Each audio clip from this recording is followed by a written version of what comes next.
नमस्कार दोस्तों, मैं बलराम स्वामी आपके अपने YouTube चैनल टेक्निकल स्वामी पर आप सभी का हार्दिक स्वागत करता हूं।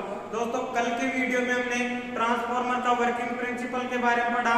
उसके अलावा हमने जाना कि जो फैराडे के इंडक्शन के जो नियम है वो कैसे कार्य करते हैं, कैसे ईएमएफ प्रेरित होता है। और आज की वीडियो में हम बात करेंगे कि ट्रांसफार्मर के अंदर जो ईएमएफ पैदा होता है वो पैदा कैसे होता है, उसका जो मान होगा वो कितना होगा, कैसे अपन ज्ञात करेंगे। आज तक आपने इस फॉर्मूले को डायरेक्ट रटा होगा, लेकिन आज की वीडियो मैं आपको सिर्फ ये समझाऊंगा कि ये ईएमएफ जो इक्वेशन है वो बनती कैसे, कैसे आएगी, कैसे निकालेंगे इसके। और उसके अलावा हम जानेंगे कि जो ट्रांसफार्मर का ट्रांसफॉर्मेशन रेशियो है वो कैसे निकलेगा, कैसे उनके न्यूमेरिकल में अपन उनको सेटिस्फेक्शन देंगे, कैसे उनको हल करेंगे। तो आज की वीडियो देखना बेहद ही जरूरी है। इससे आपके लाइफ में कभी भी ईएमएफ समीकरण से संबंधित या ट्रांसफॉर्मेशन रेशियो से संबंधित न्यूमेरिकल क्वेश्चन आपको कभी भी लाइफ में प्रॉब्लम नहीं करेंगे, ये मेरा प्रॉमिस है। बस कंडीशन ये है कि वीडियो कंप्लीट देखनी है, उसके बाद एनालिसिस करके आप कमेंट करें कि कितना समझ में आया, क्या समझ में नहीं आया। जो भी डाउट रहे आप मेरे पास वापस कमेंट करें, मैं आपको तुरंत रिप्लाई दूंगा। तो आज का अपना टॉपिक है ट्रांसफार्मर का ईएमएफ समीकरण। क्या है? ट्रांसफार्मर का ट्रांसफार्मर का ईएमएफ समीकरण। आज का अपना टॉपिक है भाई ट्रांसफार्मर का ईएमएफ समीकरण। क्या है? ईएमएफ समीकरण। देखो, ट्रांसफार्मर का ईएमएफ समीकरण, इक्वेशन ऑफ ट्रांसफार्मर ईएमएफ। अब देखो, इससे पहले मैं आपको बताना चाहूंगा कि जो फैराडे का अपन ने प्रेरित ईएमएफ का जो सेकंड नियम पढ़ा था, उसके अनुसार ईएमएफ जो प्रेरित हो रहा था उसका मान कैसे अपन निकाल रहे थे। तो एक बार उसको देखो, फिर आगे चलेंगे अपन। तो जो फैराडे वो क्या कहता है भाई, ईएमएफ प्रेरित होगा उसका मान कितना होगा, वो समानुपाती होगा किसके? एन के। किसके? एन के। और एन का मतलब क्या था कि कुंडली में लपेटों की संख्या। क्या था भाई? कुंडली में लपेटों की संख्या। उसके अलावा क्या था? D phi by D T. इसका मतलब क्या है भाई? फ्लक्स में परिवर्तन की दर किसके सापेक्ष? समय के सापेक्ष। कहने का मतलब जो फ्लक्स है वो परिवर्तित हो रहा है किसके रेस्पेक्ट में? समय के सापेक्ष में। ये तो बात हो गई अपनी किसकी? फैराडे के सेकंड नियम की। क्लियर है? हाँ, ये अपना हर जगह लागू होगा। प्रेरित ईएमएफ की जहां भी बात होगी, फैराडे का सेकंड नियम यही कहता है कि भाई प्रेरित ईएमएफ फ्लक्स परिवर्तन की दर के समानुपाती होगा और किस पे निर्भर करेगा? कुंडली में लपेटों की संख्या के। क्लियर है? हाँ, अब चलते हैं अपन आगे। देखो, अब ईएमएफ समीकरण किसका? ट्रांसफार्मर की बात करेंगे अपन। और ट्रांसफार्मर में जो प्रेरित ईएमएफ है वो कितना पैदा होगा उसके बारे में बात करेंगे। देखो, जो ईएमएफ प्रेरित होगा आपका, हाँ, ईएमएफ प्रेरित होगा किसमें? ट्रांसफार्मर में। वो कितना होगा? देखो, हाँ, वो भी प्रेरण के नियम पे सिद्धांत कार्य करेगा। भाई कल ही मैंने आपने पढ़ाया कि जो ट्रांसफार्मर है वो किस सिद्धांत पे कार्य करेगा। तो जो फैराडे का म्यूचुअल इंडक्शन का सिद्धांत है उसी के ऊपर निर्भर करता है या नहीं करता। तो उसके द्वारा जो प्रेरित ईएमएफ है वो जनरली किस पे निर्भर करेगा? चुंबकीय फ्लक्स पे और कॉइल के लपेटों के ऊपर या चालकों के ऊपर। क्लियर है? अब देखो आगे। हाँ, प्रेरित ईएमएफ हाँ समानुपाती होगा किसके? समानुपाती होगा किसके? N D phi by D T. N D phi by D T. समय के सापेक्ष कौन परिवर्तित हो रहा है? फ्लक्स परिवर्तित हो रहा है। उसके बाद देखो आप ईएमएफ ऐसे कैसे, चलो ठीक है, हाँ, समानुपाती है किसके? एन। और मैंने आपको बताया था कि भाई एसी है और एसी के अंदर क्या चलती है? साइकिल चलती है, वेव साइनसोइडल होती है। और इसके अंदर क्या होगा? एक तो क्या होगा आपका पॉजिटिव हाफ सर्किल। क्या होगा? Positive half circle. दूसरा क्या होगा? Negative half circle. क्लियर है? उसके बाद देखो आप, ये का पॉजिटिव का मैक्सिमम मान है। क्या है? Peak value. क्या है? Peak value. हाँ, पीक वैल्यू किसकी? पॉजिटिव हाफ सर्किल के अंदर करंट हो चाहे वोल्टेज हो उसकी। क्लियर है? ये वैल्यू है, ये भी क्या है? पीक वैल्यू है, मैक्सिमम वैल्यू है। लेकिन ये कहाँ है? नेगेटिव क्षेत्र में। आ रही बात समझ? नेगेटिव हाफ सर्किल की है। अब देखो बात करें, अब अपन ने सप्लाई कैसी ली है, एसी प्रवृत्ति की, तो इसके द्वारा जो चुंबकीय फ्लक्स बनेगा वो भी कैसे बनेगा, परिवर्तित प्रकृति का बनेगा। ये मैंने पिछली क्लास में ऑलरेडी आपको अच्छे से समझा दिया है। तो जिसने भी पहली क्लास नहीं देखी है वो ट्रांसफार्मर की शुरुआती क्लास से देखो, फिर ये बिल्कुल अच्छे से समझ आएगा आपको। अब देखो आगे, तो ये जो फ्लक्स पैदा होगा आपका ये भी परिवर्तित होगा, और जो चुंबकीय फ्लक्स है अपना वो भी कैसे चलेगा, जिस प्रकार आपका करंट या वोल्टेज चलता है। कहने का मतलब है जीरो से मैक्सिमम, फिर जीरो के पास जाएगा, फिर कहां जाएगा, मैक्सिमम पे विपरीत दिशा में, और फिर कहां जाएगा, जीरो पे।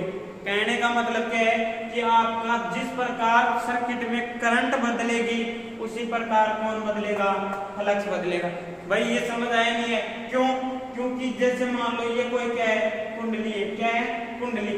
अब इसमें क्या बह रही है, करंट, क्या बह रही है भाई, करंट। अब जो चुंबकीय वाहक बल है, मैग्नेटोमोटिव फोर्स है, कौन, एमएमएफ, हाँ एमएमएफ, और इसकी इकाई क्या होती है, ampere into turn, ampere into turn.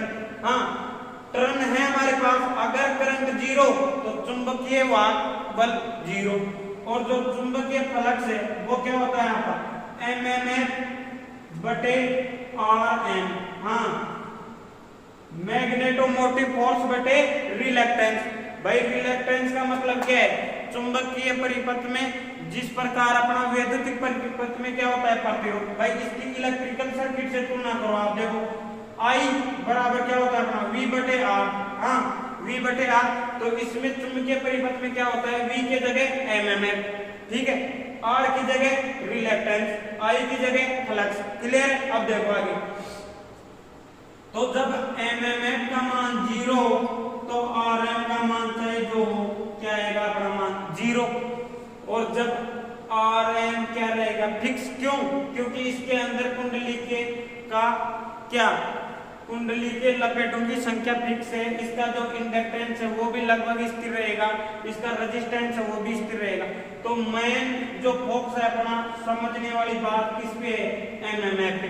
अब जब अपना एमएमएफ मैक्सिमम होगा तो आपका चुंबकीय फ्लक्स भी क्या होगा, मैक्सिमम होगा। अरे बात, कहने का मतलब क्या है कि ये भी जिस प्रकार आपकी करंट परिवर्तित होगी चुंबकीय फ्लक्स भी परिवर्तित होगा। अब देखो ये क्या है, मैक्सिमम कितने पे होता है, पाई बाई 2 पे, भाई 90 डिग्री, और पाई के अंदर 180 डिग्री होता है, मैंने ऑलरेडी समझा रखा है आपको। ये क्या है, पाई एंगल, क्या है, पाई, पाई का मतलब 180 डिग्री। ये क्या है, 2 पाई 360 डिग्री। अरे भाई वर्क का एक सर्किल कितने डिग्री का एंगल बनाता है, 360 डिग्री। कितना डिग्री, 360। अब यहाँ मान लो ये पॉइंट है, अब देखो इसको नीचे वाले को अगर मैं हटा दूं तो इसकी संरचना देखो इसके समान बन रही है, नहीं बन रही, तो ये कितना डिग्री हो गया, 180 डिग्री, 180 डिग्री। अब ऊपर वाले को हटा दूं, नीचे वाला कितना है, ये भी 180 डिग्री, तो इसको इसके नीचे रख दूं मैं, तो टोटल 180 और 180 टोटल कितना हो गया, ये 360 डिग्री। कितना हो गया, 360 डिग्री। तो जो अपना ये जो सर्किल है पूरा कितने डिग्री का एंगल बनाता है, 360 डिग्री का। अब देखो, हाँ अब मैं बात करूं इसके पीक वैल्यू की, इस पे गौर करना भाई। अगर मैं बात करूं फ्लक्स के पीक वैल्यू मैक्सिमम मान की, तो मैक्सिमम मान तक पहुंचने में फ्लक्स को कितना समय लगेगा। हाँ देखो बहुत अच्छा क्वेश्चन है, चुंबकीय फ्लक्स को मैक्सिमम तक पहुंचने में कितना समय लगेगा, तो देखो कितना लग रहा है, पाई बाई 2। कितना लग रहा है, पाई बाई 2, जबकि पूर्ण सर्किल में कितना समय लग रहा है, 2 पाई। कितना लग रहा है, 2 पाई। अब मानो आप, हाँ अब ये समझो कि अगर मान लो एक चक्कर पूरा करने में, भाई एक चक्कर है आपका, और एक चक्कर कितनी डिग्री का एंगल बना रहा है, 360 डिग्री। कितना डिग्री भाई, 360 डिग्री। अब मान लो आपका ये जो सर्किल है, हाँ ये जो सर्किल आपका 360 डिग्री बन रहा है, और 360 डिग्री बनने में कितना समय ले रहा है, टी।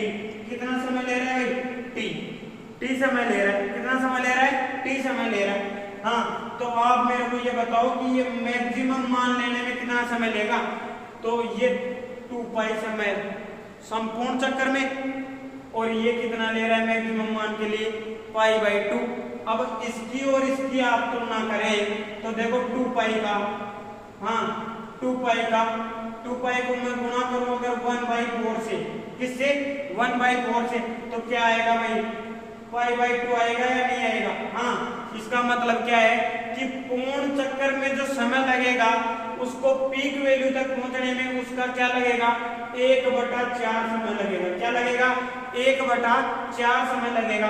तो मैं सीधा सीधा कहूं कि भाई अगर संपूर्ण चक्कर में समय कितना लग रहा है आपको t, तो मैक्सिमम मान तक पहुंचने में आपको यहाँ कितना समय लगेगा भाई t/4। क्या लगेगा t/4। इसको बिल्कुल रटने की जरूरत नहीं, समझना है केवल, रटोगे फिर मारे जाओगे, क्योंकि क्वेश्चन घुमा फिरा के आने लग गया आजकल, कॉन्सेप्ट बेस्ड क्वेश्चन आते हैं, रटने से काम बढ़ेगा नहीं।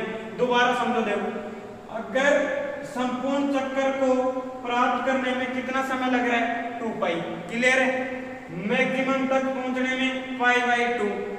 अब हम इन दोनों की तुलना करें तो देखो संपूर्ण चक्कर का 1/4 समय लग रहा है किसमें मैक्सिमम मान तक पहुंचने में, ठीक है। अब मैंने दूसरी कंडीशन दी कि भाई संपूर्ण चक्कर प्राप्त करने में कितना समय लग रहा है मेरे को t, कितना लग रहा है t, ठीक है।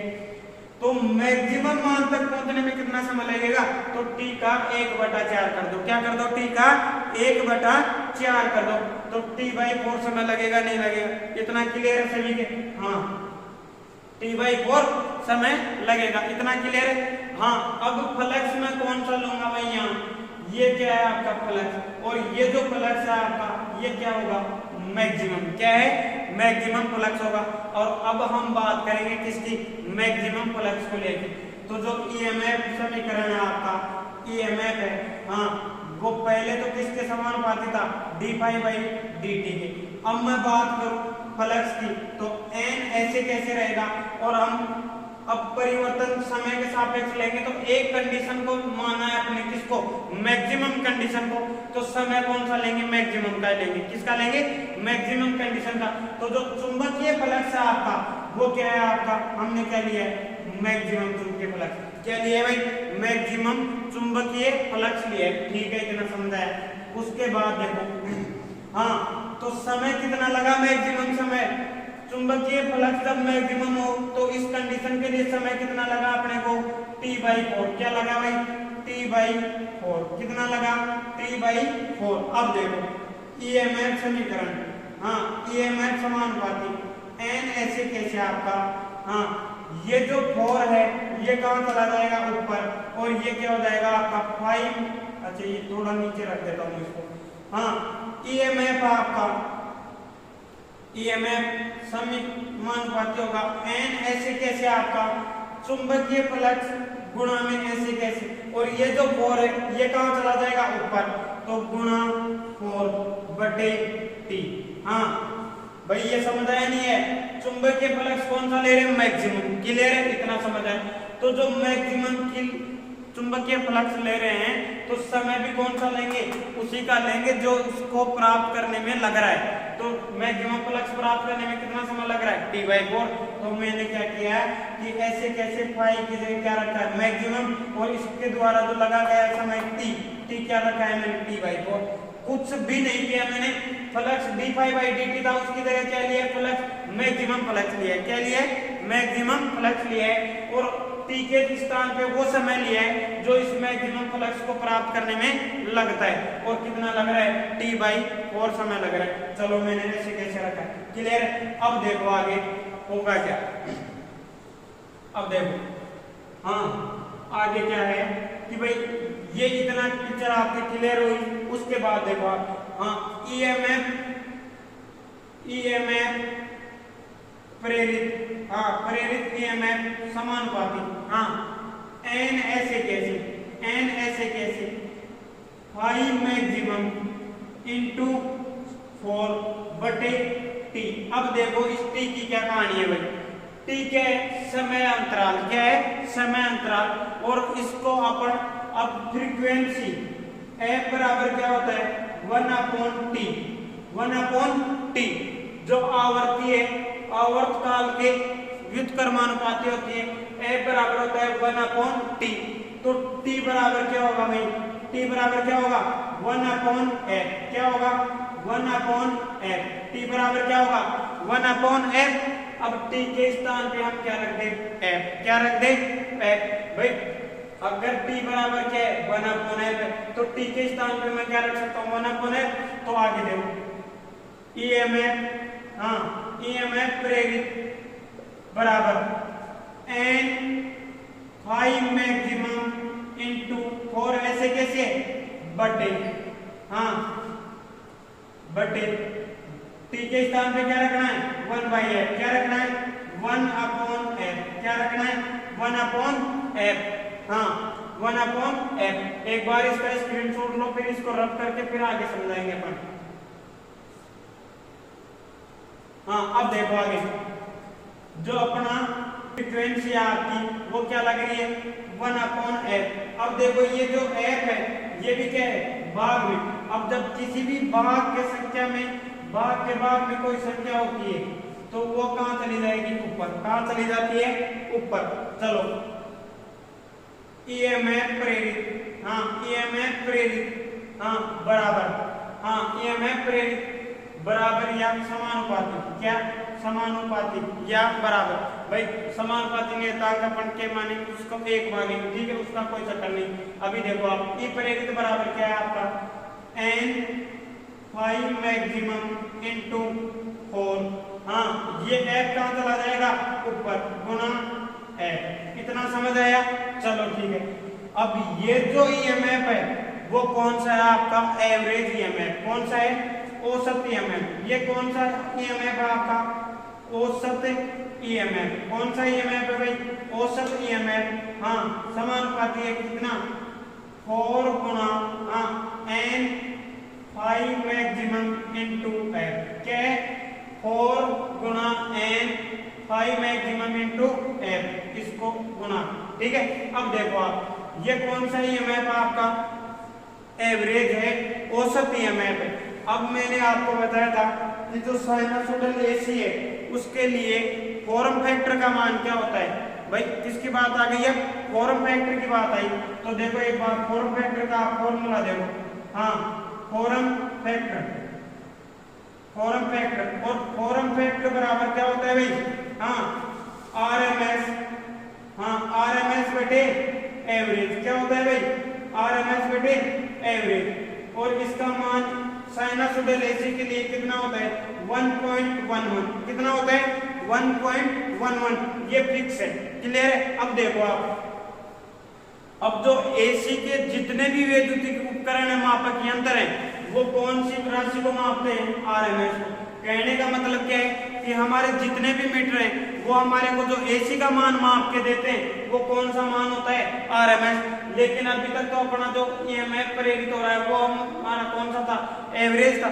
अब इसको किसके रूप में बदलना है RMS के रूप में, किसके रूप में RMS में। तो अब RMS और एवरेज में देखो क्या संबंध है। तो RMS, हाँ RMS बराबर क्या होगा देखो यहाँ से 1.11 गुना हाँ एवरेज, क्या होगा भाई एवरेज, हाँ यहां से निकाला मैंने कहां से फॉर्म फैक्टर से। RMS बटे एवरेज बराबर क्या होता है 1.11, तो RMS बराबर क्या होगा 1.11 इंटू एवरेज वैल्यू, क्लियर। अब देखो आप, हाँ अब औसत की जगह क्या रखना है मेरे को, हाँ देखो औसत है ये और RMS अपने को निकालना है। तो RMS, हाँ RMS वोल्टेज भाई EMF का जो मात्रक है वो क्या है वोल्टेज। तो RMS वोल्टेज अपना क्या आएगा देखो 1.11 ऐसे कैसे ये रखा हमने 1.11। अब औसत के मान क्या है अपना पास, ये क्या है किसका मान है औसत वैल्यू का। तो ये कितना आ रहा है गुणा भाई एवरेज क्या हो रहा है गुणा हो रहा है 1.11 से गुणा एवरेज का मान क्या है 4 गुणा n गुणा हाई मैक्सिमम गुणा f, क्या है हाई मैक्सिमम गुणा f। अब देखो आप, हाँ RMS EMF बराबर, हाँ RMS EMF बराबर 4 को 1.11 से गुणा किया तो 4.44 गुणा n गुणा हाई मैक्सिमम इंटू f, ये क्या आ गया भैया आपका ट्रांसफॉर्मर का ईएमएफ समीकरण। क्या आ गया? ट्रांसफॉर्मर का ईएमएफ समीकरण। एक बार इसका स्क्रीनशॉट लो, फिर आगे चलेंगे अपन।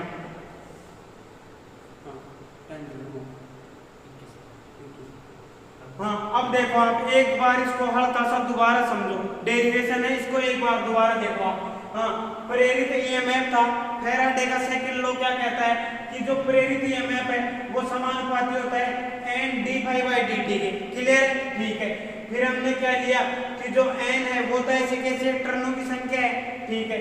हाँ, जो चुंबकीय फ्लक्स है वो हम क्या लेंगे? मैक्सिमम ले रहे। कौन सा ले रहे? मैक्सिमम ले रहे। और मैक्सिमम ले रहे हैं तो समय मैक्सिमम होने में कितना लग रहा है? T/4। क्या ले रहे हैं? T/4। भाई मैक्सिमम अगर फ्लक्स की स्थिति ले रहे हैं तो समय भी कौन सा लेंगे? जो उस स्थिति पे लग रहा है। तो इस स्थिति पे जो समय है वो कितना है? T/4 है। क्लियर?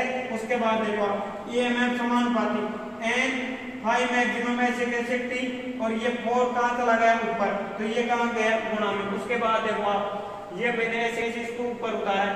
उसके बाद देखो फ्रीक्वेंसी और टी में क्या अंतर है? F बराबर होता है 1/T और T बराबर क्या होगा? 1/F। अब मैंने T के जगह क्या रखा है? F के रूप में रखा है इसको। तो EMF बराबर क्या होगा? n फाई मैक्सिमम इंटू 4 और T के जगह क्या रख दिया? 1/F frequency. ठीक है। उसके बाद देखो आप ये n ऐसे कैसे फाई मैक्सिमम 4। अभी ये जो F है ये भाग के भाग में, इस वजह से ये भी कहाँ चला जाएगा? ऊपर। ये कहाँ गया? ऊपर। अब किसी भी संख्या में आप 1 का भाग दो वो संख्या परिवर्तित नहीं होने वाली, इसलिए मैंने इसको ऐसे कैसे रख दिया। क्लियर है? अब ये जो EMF था वो कौन सा था भाई? एवरेज था, औसत था। हरी बात समझ। अब औसत था तो इसको हमने हमारे को एसी के अंदर किसकी जरूरत होती है? आरएमएस की। कहने का मतलब क्या है कि जितने भी अपने मेजरिंग इंस्ट्रूमेंट हैं कौन सी वैल्यू मापते हैं? आरएमएस। अब एवरेज और आरएमएस के बीच क्या संबंध? केवल एक संबंध, और वो कौन सा? फॉर्म फैक्टर का। और जो फॉर्म फैक्टर का है तो आरएमएस बटे एवरेज बराबर क्या होता है? 1.11। भाई ये फॉर्म फैक्टर का सीधा मान है, सबके याद है क्या कि एसी के लिए फॉर्म फैक्टर का मान कितना होता है? 1.11 होता है। एसी थ्योरी वाले चैप्टर में अच्छे से पढ़ा होगा आपने। तो जो यहाँ से आरएमएस बटे एवरेज का अनुपात 1.11 आ रहा है तो आरएमएस की वैल्यू क्या होगी? ये इधर भाग में तो इधर जाके गुणा में, तो 1.11 गुणा एवरेज। क्लियर है? ठीक है। अब देखो आरएमएस अपने पास ये था ही, अब 1.11 था, ये ऐसे कैसे मैंने रखा है और मैंने क्या किया कि भाई एवरेज वैल्यू कहाँ आई थी अपने पास? ये, तो मैंने इसको उठा के कहाँ रख दिया? यहाँ रख दिया। अभी भी आपके डाउट है तो इसको ऐसे मान लो समीकरण नंबर 1। क्या मान लो? समीकरण नंबर 1। इसको क्या मान लो? 2। क्या मान लो? 2। अब ये समझ आ गया होगा कि समीकरण 1 से मान 2 में रखने में क्या? समीकरण 1 से मान 2 में रखने पर, अब तो क्लियर आ जाएगा ना भाई। समीकरण 1 से मान किस में रख रहे हैं? 2 में। तो आपका मान क्या आएगा? ये। और जब इसको गुणा किया तो 4.44 into n into 5 maximum into f। यह आपका क्या हुआ? ट्रांसफॉर्मर का ईएमएफ समीकरण निकल के आ गया भाई। क्या आ गया? ट्रांसफॉर्मर का ईएमएफ समीकरण आ गया। एक बार इसका स्क्रीनशॉट लो कंप्लीट, फिर इसके ऊपर बात करेंगे क्वेश्चन कैसे आता है, क्या है क्या नहीं।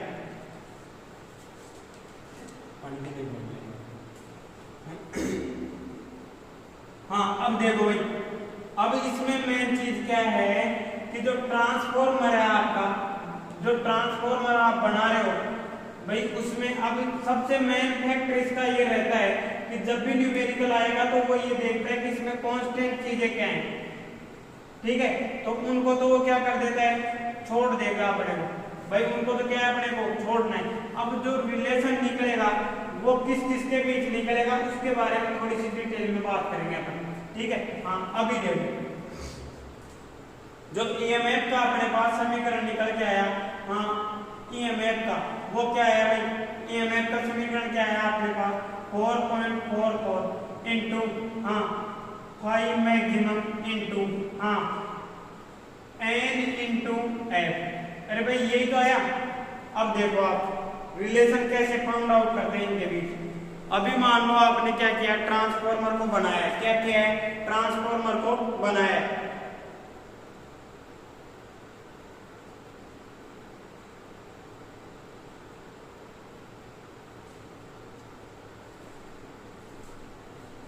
हाँ 4.44 into 5 maximum into n into eight. अभी मान लो एक तो डायरेक्ट न्यूमेरिकल क्या आ सकता है कि आपको 5 मैक्सिमम का मान दे दे, ठीक है, n का मान दे दे, टर्नों की संख्या n बराबर क्या है, यहाँ टर्नों की संख्या f बराबर क्या है, आवर्ती। इसको लिख लो एक बार, देखो हाँ ये तो आपका फॉर्मूला हो गया, जहां हाँ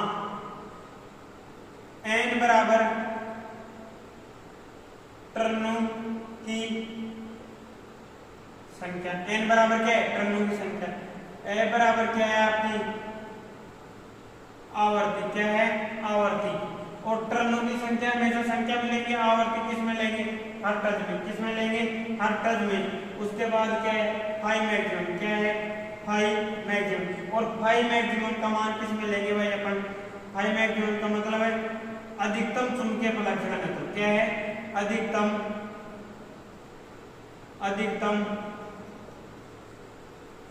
चुंबकीय, अधिकतम चुंबकीय, हाँ अधिकतम चुंबकीय फ्लक्स, अधिकतम चुंबकीय फ्लक्स, हाँ सॉरी ये चुंबकीय फ्लक्स घनत्व नहीं भाई, अधिकतम चुंबकीय फ्लक्स, ये केवल फ्लक्स घनत्व वाला मैं रिलेशन और बताऊंगा आपको। वो जो चुंबकीय फ्लक्स का जो मात्रक होता है और वो क्या होता है वेबर में, किस में लेंगे भाई, चुंबकीय फ्लक्स किस में लेंगे, वेबर में लेंगे, ठीक है। अब देखो आप आगे, ये अपने समझ आया इतनी बात। हाँ अब देखो इसमें एक तो डायरेक्ट क्वेश्चन आ जाए, n का मान दे दे, f का मान दे दे, 5 मैक्सिमम का मान दे दे, और आपसे क्या पूछ ले, ईएमएफ समीकरण दे पूछे, तो ईएमएफ का मान हम निकाल देंगे। जो भी मान आएगा सबका गुणा करो, 4.44 से गुणा कर दो, आपका मान आ जाएगा। इसके अलावा देखो क्या है, हाँ अब जो समझने वाली बात है वो अब स्टार्ट होगी। देखो फ्रीक्वेंसी का मान भारत में लगभग फिक्स है, नहीं है, हाँ कितना होता है 50 हर्ट्ज, कितना है 50 हर्ट्ज, एसी के लिए फिक्स है भाई पूरे भारत में। उसके अलावा देखो हाँ ये क्या है, n बराबर टर्नों की संख्या। अभी मान लो आपने कोई ट्रांसफॉर्मर का निर्माण किया और वो कुछ इस प्रकार बनेगा, अब उसके अंदर आपने प्राइमरी और सेकेंडरी में टर्न एक बार डाल दी, जो ट्रांसफॉर्मर टेपिंग रहित होता है उसके अंदर हम टर्नों की संख्या को बदल सकते हैं, नहीं बदल सकते भाई। टर्नों की संख्या को उसमें बदल सकते हैं जिसके अंदर टेपिंग्स निकली हुई हो। अब इसके अंदर मान लो कोई टेपिंग नहीं निकली, तो यहाँ अपने क्या देना है इनपुट, क्या देना है इनपुट, और इधर क्या लेना है आउटपुट। तो जितने टर्न ये है देखो 2 4 टर्न इधर है और ये 3 टर्न इधर है, तो इसके अंदर ये हमेशा रहेंगे, इनको बदल सकते हैं नहीं, जब तक कि इसको रिवाइंड नहीं किया जा सकता, इनको परिवर्तित नहीं किया जाता। तो जब भी हम रिलेशन फाइंड आउट करेंगे तो फ्रीक्वेंसी स्थिर हो गई, आपकी कांस्टेंट हो गई, जो n है ये भी एक संख्यात्मक रूप है, कांस्टेंट हो गए, और 4.44 ये ऐसे थोड़ी है कि न्यूमेरिकल आया और ये 8.16 बन गया ना, इसका मान फिक्स है भाई, ये बदलेगा नहीं बदलेगा। अरे भाई ये थोड़ी है कि भाई यहाँ कोई संख्या 2 है और आपके घर पे जाते ही वो 8 होगी, नहीं होगी, चाहे 2 को कहीं भी ले जाओ आप, वो 2 ही रहेगी। अरे बात समझ, तो यही मतलब यहाँ है कि भाई जो 4.44 है वो भी क्या है आपका कांस्टेंट वैल्यू है। तो जो डायरेक्ट रिलेशन निकलता है वो किसके बीच निकलेगा आपका, देखो अभी मैं बताता हूँ आपको, जिससे अक्सर न्यूमेरिकल पूछे जाते हैं वो चीज है भाई, क्या देखो ये तो हो गया आपका। अब जो ईएमएफ है आपका, क्या है ईएमएफ समानुपाती होता है किसके, चुंबकीय फ्लक्स के, किसके मैक्सिमम चुंबकीय फ्लक्स के, मैक्सिमम चुंबकीय फ्लक्स के। या इसका दूसरा देखो, इसी से अगर अपन दूसरा निकालें तो देखो बी मैक्सिमम का मतलब क्या है, अधिकतम चुंबकीय फ्लक्स घनत्व, और फ्लक्स घनत्व बराबर क्या होता है 5 मैक्सिमम बटे हाँ एरिया। अरे भाई बी के चुंबकीय फ्लक्स घनत्व और बी बराबर क्या होता है फ्लक्स बटे एरिया। अब हमारे पास क्या है फ्लक्स है, क्या है चुंबकीय फ्लक्स है, और चुंबकीय फ्लक्स है तो 5 बराबर क्या होगा 5 मैक्सिमम बराबर क्या होगा, ये ए का आ जाएगा इधर गुणा में, और बी मैक्सिमम गुणा ए। हाँ, बी मैक्सिमम गुणा ए। अरे ये समझ आया या नहीं है? देखो क्या कहना चाह रहा है। हाँ, बी मैक्सिमम बराबर है चुंबकीय फ्लक्स बटे एरिया, ठीक है, इतना समझ आया। तो फाई मैक्सिमम बराबर क्या हो गया? बी मैक्सिमम इंटू ए। अब मैं इस चुंबकीय फ्लक्स के जगह क्या रख सकता हूँ? बी मैक्सिमम इंटू ए। भाई रख सकता हूँ नहीं रख सकता? तो यहाँ से देखो एक नया संबंध हो रहा है और ईएमएफ, हाँ ईएमएफ समीकरण देखो ये क्या है? 4.44 इंटू, हाँ फाई मैक्सिमम की जगह क्या रख सकता हूँ मैं? बी मैक्सिमम इंटू ए, हाँ इंटू ए, हाँ बाकी सब चीजें ये रहेंगी इंटू एन इंटू एफ। क्या आई भाई? हाँ देखो इधर दोबारा देखो, ये अपना कहां से संबंध निकला है? पहले वाले समीकरण से। क्या निकला है? कि जो ईएमएफ है वो चुंबकीय फ्लक्स के क्या होगा? समानुपाती होगा। अगर चुंबकीय फ्लक्स बढ़ेगा तो ईएमएफ भी बढ़ेगा, अगर चुंबकीय फ्लक्स घटा तो ईएमएफ भी घटेगा। ये संबंध होता है समानुपाती का, मतलब है साथ साथ चले, साथ साथ बढ़ेगी साथ साथ घटेगी। अब उसके अलावा हमने क्या नया संबंध निकाला है कि जो बी मैक्सिमम है उसका मतलब क्या है? कि फ्लक्स बटे एरिया। और जो यहाँ से अपन अगर फ्लक्स का मान निकाले तो बी मैक्सिमम इंटू क्या होगा? एरिया। अरे बात समझ, अर्थात हमने फ्लक्स के जगह चुंबकीय फ्लक्स घनत्व तब रखेंगे तो क्या होगा? फाई के जगह बी मैक्सिमम इंटू ए। फाई का मतलब तो क्या है? चुंबकीय फ्लक्स, और बी मैक्सिमम का मतलब क्या है? चुंबकीय फ्लक्स घनत्व। अब यहाँ कोई चक्कर नहीं, ये ए का मतलब है कोर का क्षेत्रफल। क्या है? कोर का क्षेत्रफल। अब भाई जितनी बड़ी आपने कोर ली है वो फिक्स है भाई, उसको थोड़ी बदल सकते। जैसे मान लो आपने कितनी बड़ी कोर ली है और उसके ऊपर क्या किए? वाइंडिंग की है कुछ इस प्रकार, तो भाई ये तो फिक्स हो गई ना कोर, इसको थोड़ी बदलेंगे ना। तो इसका मतलब क्या है कि अब किस पे डिपेंड करेगा? चुंबकीय फ्लक्स घनत्व पे। किसके ऊपर? चुंबकीय फ्लक्स घनत्व पे। तो अब जो नया संबंध निकला है अपना, वो क्या निकला है भाई? वो ये है कि जो आपका, हाँ जो आपका ईएमएफ, हाँ क्या हो रहा है? प्रेरित ईएमएफ वो समानुपाती होगा किसके? बी मैक्सिमम के। किसके? बी मैक्सिमम के चुंबकीय फ्लक्स घनत्व के। और वो भी कौन सा? अधिकतम चुंबकीय फ्लक्स घनत्व के। एक बार इसका स्क्रीनशॉट लो, फिर एक न्यूमेरिकल करवाते हैं, फिर आगे चलेंगे अपन। हाँ इसके बाद में इसको उतारना है। क्लियर है? हाँ अब चलो आगे। हाँ अब देखो एक क्वेश्चन देखो आप, उसके बाद आपकी कंप्लीट पिक्चर समझ आएगी। देखो कैसे। हाँ अब देखो बेहतरीन चीजें आएंगी, दो रिलेशन बहुत शानदार। देखो कैसे। हाँ ईएमएफ है आपका। क्या है? ईएमएफ। अब ये मैं बार बार ईएमएफ नहीं लिख के क्या लिख रहा हूँ? डायरेक्ट ई। ये आपको समझना है, ई का मतलब ईएमएफ ही है, ठीक है। हाँ ईएमएफ भी है, ई का मतलब क्या है भाई? ईएमएफ। और वैसे भी जो इलेक्ट्रोमोटिव फोर्स होता है उसको कैपिटल ई से प्रदर्शित करते हैं। क्लियर? चलो ठीक है। जो ई है वो समानुपाती होता है किसके? फाई मैक्सिमम के। किसके? फाई मैक्सिमम के। तो हम यहाँ से अगर रिलेशन निकालें तो E1 बटे E2, हाँ E1 बटे E2 समानुपाती। भाई ये इसका चिन्ह का मतलब क्या है? समानुपाती। हाँ क्या है? समानुपाती। इसका मतलब क्या है? समान प्लस अनुपाती। क्या है? समान प्लस अनुपाती। और अनुपात का मतलब क्या है? उसी संख्या में उसी किसी भी राशि में उसी राशि का भाग देना क्या कहलाता है? अनुपात कहलाता है। तो जैसे E1 बटे E2, ठीक है, बराबर, हाँ समान होगा किसके? फाई मैक्सिमम 1, या इसको मैक्सिमम की जगह बार बार की जगह मैं रख लेता हूँ फाई 1 बटे फाई 2। क्या रख लो? फाई 1 बटे फाई 2। इसका मतलब आपको एक नया फॉर्मूला मिला है और वो क्या है? E1 बटे E2 बराबर होगा फाई 1 बाई फाई 2 के। और इसी प्रकार किधर बात करें अपन, तो जो E1 बटे, हाँ E2 बराबर होगा किसके? B1 बाई B2 के। किसके होगा? B1 बटे B2 के। क्या होगा? B1 बटे B2 के। अब एक क्वेश्चन लिखो बहुत शानदार और उसका फिर अपन सॉल्यूशन करेंगे। और वो क्या है, हाँ वो ये है कि यदि किसी ट्रांसफॉर्मर, हाँ यदि किसी ट्रांसफॉर्मर, हाँ के यदि किसी ट्रांसफॉर्मर के, हाँ चुंबकीय फ्लक्स को, हाँ चुंबकीय फ्लक्स को, यदि किसी ट्रांसफॉर्मर के चुंबकीय फ्लक्स को घटाकर, हाँ घटाकर 1/4, जिसको क्या बोलते हैं 1/4, क्या बोलेंगे 1/4, दिख तो रहने दे, चौथाई नहीं दिख रहा। चलो 1/4 और 1/4 का मतलब क्या है 1/4, क्या किया जाए 1/4।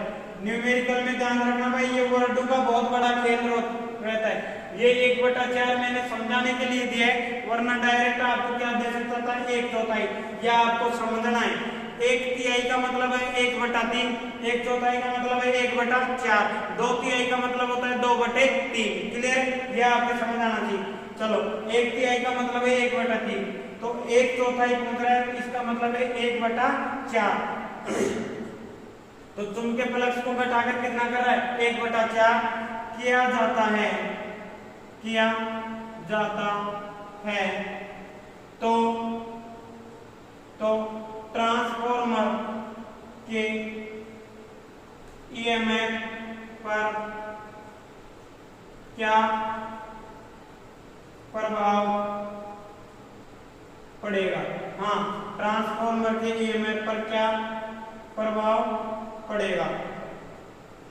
हाँ उसके अलावा देखो पहला क्वेश्चन तो ये होगा भाई ट्रांसफॉर्मर के ईएमएफ पे क्या प्रभाव पड़ेगा। अभी एक ही क्वेश्चन में देखो अलग अलग क्वेश्चन आपको, हाँ उसके अलावा देखो दूसरा क्वेश्चन क्या पूछ सकता है कि ट्रांसफॉर्मर, हाँ ट्रांसफॉर्मर के परिवर्तित ईएमएफ व पूर्व ईएमएफ का अनुपात क्या होगा। हाँ अनुपात क्या होगा, बस कुछ भी नहीं है न्यूमेरिकल में, केवल और केवल शब्दों का जाल होता है भाई न्यूमेरिकल में। क्वेश्चन को कैसे भी घुमाए हमें समझना है। अभी देखो अब इसको अपन क्या करते हैं सॉल्यूशन करेंगे, देखो कैसे। हाँ अब देखो ईएमएफ और चुंबकीय फ्लक्स में अपने पास सीधा सीधा संबंध है। अगर इसका समझ आ गया तो सेम इसका वही प्रोसेस है, इसमें समय देने की जरूरत नहीं। देखो कैसे, हाँ अब देखो अपने पास अपने को पता है E1 बटे, हाँ E2 बराबर होता है आपके पास क्या ∅1/∅2, ठीक है इतना समझ आया। उसके बाद देखो, हाँ आगे इधर कर रहा हूं मैं, देखो E1 का मान अपने को पता है नहीं, E2 का पता है ना, नहीं पता है। उसके बाद देखो फिर E1 ऐसे कैसे E2 ऐसे कैसे रख ली, ठीक है। हाँ ∅1 का मान, ठीक है जो भी है ∅1 है पहले का है ∅1 वैसे कैसे रख भाई घटाकर।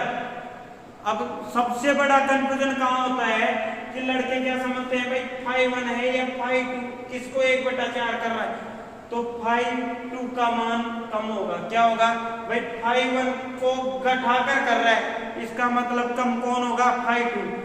तो जो ∅2 था आपका वो क्या होगा ∅1 का 1/4 होगा। क्या होगा ∅1/4, क्या होगा ∅1/4।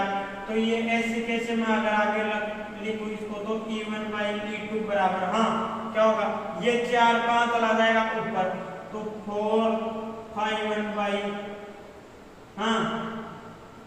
अब देखो ∅1 से ∅1 खत्म, हाँ ∅1 से ∅1 खत्म। और आपका E1/, हाँ E2 बराबर क्या आया 4, E1/E2 बराबर क्या आया 4 आया। उसके बाद देखो मैं थोड़ा सा यहाँ ऊपर समझा देता हूँ इसको। हाँ E1/E2 बराबर क्या आ गया 4 आ गया भाई, क्या आ गया 4 आ गया। अब देखो यहाँ से E1 बराबर 4 E2, E2 बराबर E1 बराबर क्या होगा 4E2।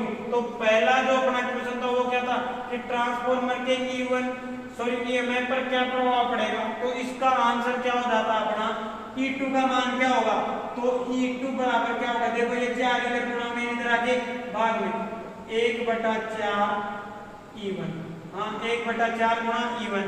कहने का मतलब क्या है कि जो E2 है E2 का मान हाँ E1 का कितना हो जाएगा 1/4 हो जाएगा। क्या हो जाएगा 1/4 हो जाएगा। ये तो आंसर हो गया पहले का। ठीक है भाई, जब तो मैंने कहा चुंबकीय फ्लक्स और EMF साथ साथ बढ़ेंगे साथ साथ घटेंगे। अब सेकंड का देखो आप, ट्रांसफॉर्मर के परिवर्तित EMF व पूर्व EMF का अनुपात क्या होगा। हाँ किस का पूछ रहा है, परिवर्तित EMF का, किसका परिवर्तित EMF व पूर्व EMF का। तो पहले किसको लिखेंगे परिवर्तित EMF को, तो ये पूछ रहा है E2 अनुपात का मतलब भाग, हाँ पूर्व कौन है अपने पास E1, कौन है E1। हाँ अब देखो भाई E2/E1 क्या आएगा, हाँ देखो अब E2 का बराबर क्या है 1/4 इंटू E1, क्या है भाई 1/4 इंटू E1, हाँ 1/4 गुणा E1 बटे E1 की जगह E1। अब देखो अब मैं इसको आगे हल करूं तो देखो क्या आएगा E1/4 E2, हाँ सॉरी E1/4 E1। अब देखो E1 से E1 खत्म और मैं बात करूं अगर E2/E1 की तो क्या आएगा 1/4, क्या आएगा 1/4। और ये जो है आपका, हाँ इसको आगे हल करें अपन तो E2 बराबर क्या होगा E2 अनुपात हाँ E1 का मान क्या आ जाएगा भाई 1/4, क्या आ जाएगा 1/4 आएगा, क्या आएगा 1/4। देखो इसको सेपरेट यहाँ से डायरेक्ट यहाँ जाना है। देखो E1/E2 एक बार दोबारा समझो, पूरे को अच्छे से समझ आएगा। देखो किसी ट्रांसफॉर्मर के चुंबकीय फ्लक्स को घटाकर 1/4 किया जाता है, ठीक है भाई 1/4 किया जाता है, तो ट्रांसफॉर्मर के EMF पे क्या प्रभाव पड़ेगा। और दूसरा क्वेश्चन पूछा है कि परिवर्तित EMF व पूर्व EMF के बीच अनुपात क्या होगा। ठीक है समझ आया। देखो E1/E2 बराबर क्या होता है 5/2, ये हमने पहले से समझ निकाला हुआ है, ठीक है। E1/E2 बराबर क्या होता है 5/1, हाँ अब देखो 5/1 का मान क्या हो गया, हाँ जो 5/2 है 5/2 बराबर क्या है 5/1 का 1/4 है, तो 5/1/4, हाँ अब E1/E2 बराबर ये 4 भाग में था, ये कहां चला गया गुणे में, तो 4 5/1 ये क्रॉस, तो E1/E2 बराबर क्या आ गया आपके पास 4 आ गया, क्या आ गया 4। तो यहाँ से देखो E1 बराबर क्या आया, E2 इधर भाग में था, यहाँ जाके कहाँ गया गुणा में, तो E2 का मान अगर मैं निकालूं तो E2 बराबर क्या हुआ, देखो ये 4 इधर लिया है, 1/4 गुणा E1। कहने का मतलब पहले जो EMF था अपना उसका क्या हो रहा है 1/4 हो रहा है, क्या हो रहा है 1/4 हो रहा है। फिर सेकंड क्वेश्चन क्या पूछा कि परिवर्तित EMF, कहने का मतलब बाद के EMF व पूर्व EMF पहले के EMF का अनुपात क्या होगा। तो देखो अनुपात E2/E1, हाँ ठीक है बराबर, हाँ E2 का मान क्या है भाई 1/4 गुणा E1/E1, ठीक है। E1 से E1 खत्म, ये 1/4 का आ गया नीचे, ठीक है। E2/E1, हाँ इसको थोड़ा सा क्लियर लिख देता हूँ इधर, E2/E1 बराबर क्या होगा 1/4। तो जो E2 है वो उसका और ये अनुपात क्या होगा E2/E1 बराबर क्या रहेगा 1/4, तो E2 अनुपात 1 बराबर क्या होगा आपका 1/4, क्या होगा भाई 1/4। और ये आपका क्या हो गया आंसर, क्या हो गया आंसर। अनुपात वाले क्वेश्चन में ध्यान रखना, क्वेश्चन को बेहद ही सावधानी से पढ़ना है। अगर ये उल्टा पूछ लेता पूर्व और बाद के का पूछता तो क्या आता 4:1 आ जाता, क्या आ जाता 4:1 आ जाता। उम्मीद करता हूँ अच्छे से समझ आया होगा। कंप्लीट स्क्रीनशॉट लो और इसके बेस पे जो भी बुक में न्यूमेरिकल हो उनको ट्राई करें आप, ठीक है। चलो आगे चलते हैं। हाँ अब देखो अब आपका टॉपिक अब स्टार्ट होता है ट्रांसफॉर्मेशन रेशियो। ट्रांसफॉर्मेशन रेशियो जिसको बोलते हैं अपन ट्रांसफॉर्मेशन अनुपात या ट्रांसफॉर्मेशन रेशियो। देखो अब इसको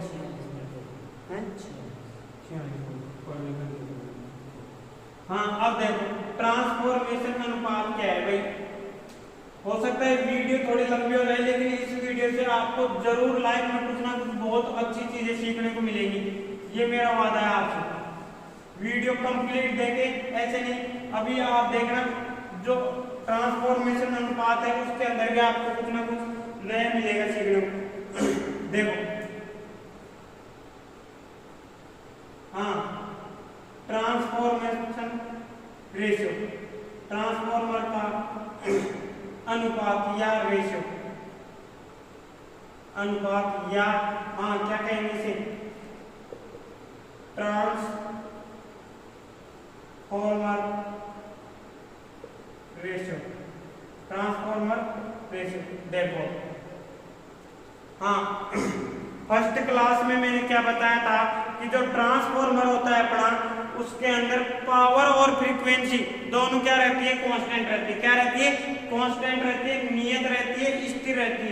कहने का मतलब है कि जितना प्राइमरी साइड पावर होगी उतनी कहाँ होगी, सेकेंडरी साइड होगी। कहाँ होगी, सेकेंडरी साइड होगी। अब देखो P ये किसकी है, मान लो प्राइमरी की, ये बराबर होगी किसके, सेकेंडरी के। किसके होगी, सेकेंडरी के। किसके होगी भाई, सेकेंडरी के। ठीक है अब देखो आगे हाँ और जो P होती है, P बराबर क्या होता है भाई, V इंटू आई। क्या होता है, V इंटू आई।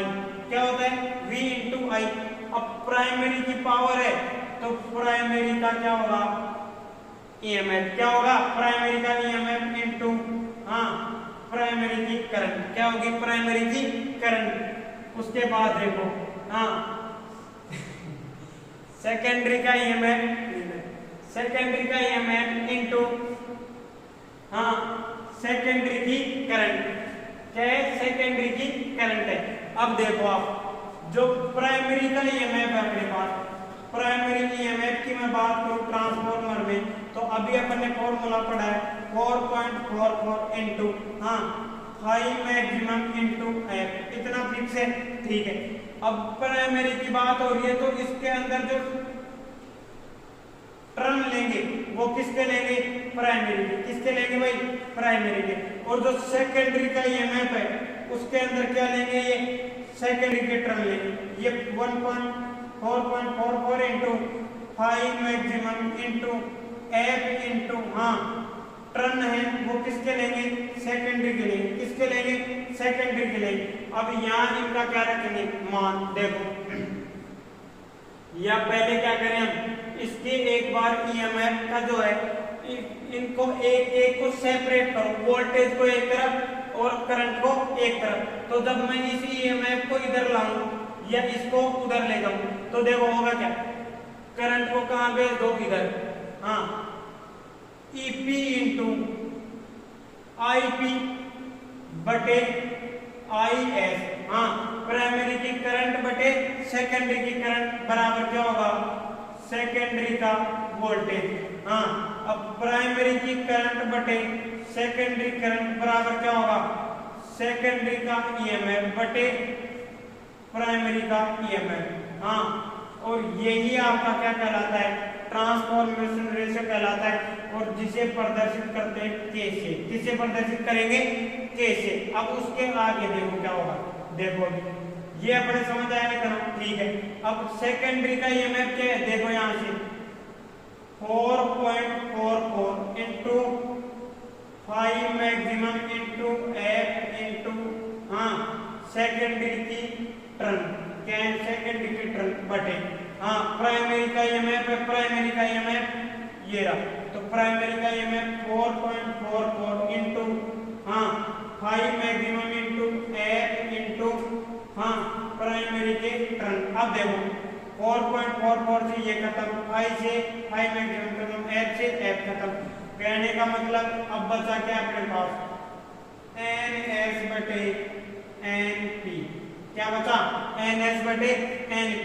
तो मैं क्या कह सकता हूँ कि जो आपका ट्रांसफॉर्मेशन रेशियो है के, वो क्या होगा आपका ES बटे EP। हाँ, सेकेंडरी का वोल्टेज बटे प्राइमरी का वोल्टेज बराबर, हाँ, सेकेंडरी के टर्न बटे प्राइमरी के टर्न, हाँ, सेकेंडरी के टर्न बटे प्राइमरी के टर्न बराबर, हाँ, प्राइमरी की करंट बटे सेकेंडरी की करंट, क्या है, प्राइमरी की करंट बटे सेकेंडरी करंट। और ये जो है आपका, ये क्या होता है भाई, ट्रांसफॉर्मेशन रेशियो होता है। क्या होता है, ट्रांसफॉर्मेशन रेशियो होता है। इसका स्क्रीनशॉट लो, एक बार दोबारा समझो इसको क्या कहना चाह रहा है। मैंने कहा कि जो ट्रांसफॉर्मर होता है उसकी प्राइमरी और सेकेंडरी साइड में जो पावर होती है वो क्या होती है, नियत होती है, बराबर होती है। तो पावर बराबर क्या होता है, V इंटू आई। तो जो प्राइमरी साइड है तो प्राइमरी का वोल्टेज इंटू प्राइमरी की करंट, सेकेंडरी साइड है तो सेकेंडरी का वोल्टेज इंटू सेकेंडरी की करंट। क्लियर, ठीक है। अब जो है इसको क्या करेंगे अपन, प्राइमरी के एक साइड ले लो, सेकेंडरी के एक साइड, तो जो प्राइमरी की करंट बटे सेकेंडरी करंट, ये जो सेकेंडरी करंट है उसको मैंने उठा के कहां रख दिया, इधर भाग में। तो क्या बचा भाई, प्राइमरी का वोल्टेज इंटू प्राइमरी की धारा बटे सेकेंडरी करंट, ठीक है, बराबर है सेकेंडरी वोल्टेज के। ठीक है, इतना समझ आया। उसके बाद देखो इन दोनों को एक जगह रखेंगे, ये कहां चला जाएगा, उधर भाग में। तो जो IP बटे IS, कहने का मतलब प्राइमरी की धारा बटे सेकेंडरी की धारा बराबर क्या होगा, सेकेंडरी वोल्टेज बटे प्राइमरी वोल्टेज। और इसी को हम क्या बोलते हैं, ट्रांसफॉर्मेशन रेशियो। जिसे किसे प्रदर्शित करेंगे, K से प्रदर्शित करेंगे। किसे करेंगे, K से प्रदर्शित करते हैं। ठीक है, अब सेकेंडरी का वोल्टेज अपने पास क्या था भाई, 4.445 मैक्सिमम, F इतना तो फिक्स था, ठीक था। सेकेंडरी के टर्न क्या लेंगे, अब सेकेंडरी के टर्न, तो सेकेंडरी के टर्न मैंने ले ली। अब प्राइमरी की बात हो रही है तो ये सब कांस्टेंट है, टर्न किसके लेंगे, प्राइमरी के, ये मैंने प्राइमरी के ली। अब सब क्या हो गए, एक दूसरे से क्रॉस, बचता क्या है, सेकेंडरी के टर्न बटे प्राइमरी के टर्न। तो लास्ट में क्या बचा, के बराबर सेकेंडरी EMF बटे प्राइमरी EMF, और सेकेंडरी के टर्न बटे प्राइमरी के टर्न बराबर क्या है आपका, IP बटे IS, प्राइमरी की धारा बटे सेकेंडरी धारा। तो यह आपके समझ आया होगा कि जब ट्रांसफार्मर के अंदर धारा बढ़ती है तो वोल्टेज घटेगा, और वोल्टेज जब बढ़ता है तो धारा घटेगी। और उम्मीद करता हूँ आपको जो ट्रांसफॉर्मेशन रेशियो है ये भी अच्छे से समझ आया होगा। बाकी जो भी आपके डाउट हो इन के बारे में जब और डिटेल में अपन न्यूमेरिकल सॉल्व करेंगे तो अच्छे से समझ आए होंगे। ठीक है, अगर वीडियो में आपको कुछ भी नया मिला हो या आपको ऐसा लगे हो कि वाकई मेहनत की गई है तो वीडियो को जरूर लाइक करें और कमेंट, और चैनल पे अगर नए हो तो चैनल को सब्सक्राइब करें और ज़्यादा से ज़्यादा शेयर करें ताकि अपने पास 1000 सब्सक्राइब जितना हो सके उतना जल्दी आ सके और अपन लाइव आ सके। ठीक है, थैंक यू।